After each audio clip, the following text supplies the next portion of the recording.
Hello అండి అందరికీ.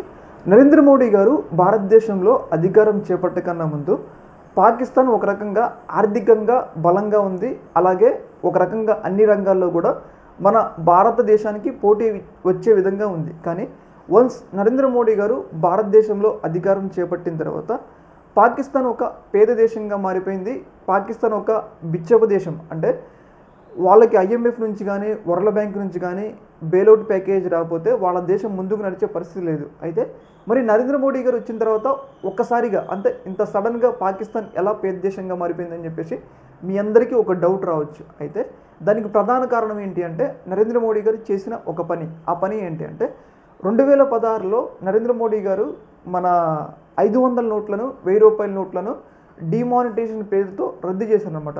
ఇలా రద్దు చేయడంతో పాకిస్తాన్కి పెద్ద ఎదురు దెబ్బ తగిలిందనమాట. మీ అందరికీ ఒక డౌట్ రావచ్చు, ఈ యొక్క నోట్లు మన భారతదేశంలోనే కదా సరఫరా సప్లై ఇవన్నీ వాడుకలో ఉండేది, పాకిస్తాన్లో వాడుకలో ఉండదు కదా, మరి పాకిస్తాన్కి ఎలా నష్టం అని చెప్పేసి మీ అందరికీ ఒక డౌట్ రావచ్చు. అయితే ఇక్కడ ప్రధాన ఒక విషయం ఉందన్నమాట. ఆ విషయం ఏంటి అంటే మనం ఎక్కడ నోట్లు తయారు చేయడం కోసం పేపర్ కొంటామో 500 రూపాయల నోట్లు 1000 రూపాయల నోట్లు పేపర్ కొంటామో పాకిస్తాన్ కూడా అక్కడే సేమ్ అలాంటి పేపర్ అయికొని నోట్లు తయారు చేసేది అనమాట. అంటే మన భారతదేశ కరెన్సీలు 500 నోట్లు 1000 రూపాయల నోట్లు తయారు చేసేది.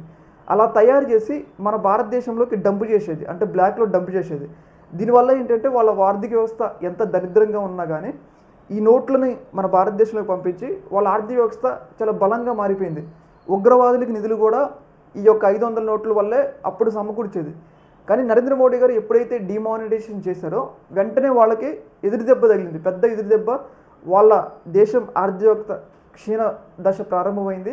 అలాగే ఉగ్రవాదులకు కూడా నిధులు కటకటమైందనమాట. దానివల్ల అప్పటి నుంచి కూడా పాకిస్తాన్ ఆర్థిక వ్యవస్థ కుదిరైపోయి ఐఎంఎఫ్ దగ్గర అలాగే వరల్డ్ బ్యాంక్ దగ్గర వాళ్ళు పెద్ద స్థాయిలో చేతులు చాపడం మనం చూసినాం. అయితే సడన్గా ఇంత పేదరికం కావడానికి కారణం ఏంటంటే నరేంద్ర మోడీ గారు తీసుకున్న ఈ నిర్ణయం అనమాట. ఈ నిర్ణయం తీసుకోకపోతే ఇప్పటికీ కూడా పాకిస్తాన్ మన మీద ఆధిపత్యం చెలాయించి మనతో పోటీ వచ్చేది. వాళ్ళ ఆర్థిక వ్యవస్థలో డెవలప్మెంట్ ఏం లేకపోయినా కానీ మన నోట్లు వాడుకొని వాళ్ళు మన దేశంలోకి బ్లాక్ పంపించి ఇప్పటికీ కూడా తమ ఆధిపత్యాన్ని ప్రదర్శించారు. కానీ నరేంద్ర మోడీ గారికి కొంతమంది అధికారులు ఇచ్చిన సూచనతో ఇప్పుడు పాకిస్తాన్ ఒక పేద దేశంగా బిచ్చపు దేశంగా మారిపోవడంలో నరేంద్ర మోడీ గారి పాత్ర ఎంతైనా ఉందని చెప్పేసి మనకైతే క్లియర్గా అర్థమవుతుంది అనమాట.